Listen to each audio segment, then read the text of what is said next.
వానియా Agarwal Microsoft లో పనిచేస్తూ ఆ కంపెనీ నిర్ణయాన్ని వ్యతిరేకిస్తూ నిరసన తెలపడంపై ప్రపంచవ్యాప్తంగా కలకలం రేగింది. దీంతో పనిచేస్తున్న సంస్థపై తిరుగుబాటు చేసిన ఆమె ఎవరంటూ తీవ్ర చర్చ జరుగుతుంది. ఆమె లేవనెత్తిన అంశం కూడా పాలస్తీన్ల మరణాలకు సంబంధించింది కావడంతో ఆమె బ్యాక్గ్రౌండ్ ఏమిటంటూ పలువురు గూగుల్లో వెతకడం ప్రారంభించారు. ఇంతకీ ఆమె ఎవరు?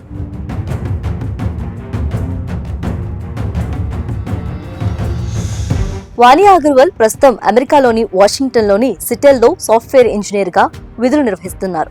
ఆమె అరిజోనా స్టేట్ యూనివర్సిటీలో సాఫ్ట్వేర్ ఇంజనీర్గా చేసింది. అమెజాన్లో 2019 సెప్టెంబర్లో సాఫ్ట్వేర్ డెవలప్మెంట్ ఇంజనీర్గా చేరిన అగర్వాల్ 3 ఏళ్ల పాటు పనిచేశారు.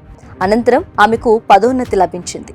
2023లో మైక్రోసాఫ్ట్లో ఆమె చేరారు. ఈ సంస్థలో ఆర్టిఫిషియల్ ఇంటెలిజెన్స్ విభాగంలో సాఫ్ట్వేర్ ఇంజనీర్గా పనిచేశారు.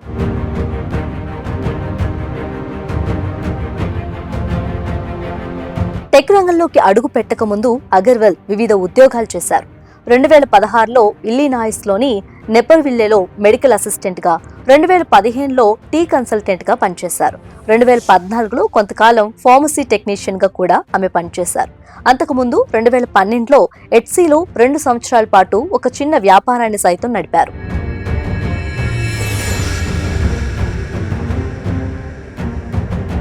అయితే ఇటీవల మైక్రోసాఫ్ట్ సంస్థ తమ 50వ వార్షికోత్సవాన్ని రెడ్మండ్లో జరుపుకుంది. ఈ కార్యక్రమానికి ఆ సంస్థకు చెందిన ప్రముఖులు బిల్ గేట్స్, సత్య నాదెల్లా, స్టీవ్ బాల్మరా హాజరయ్యారు.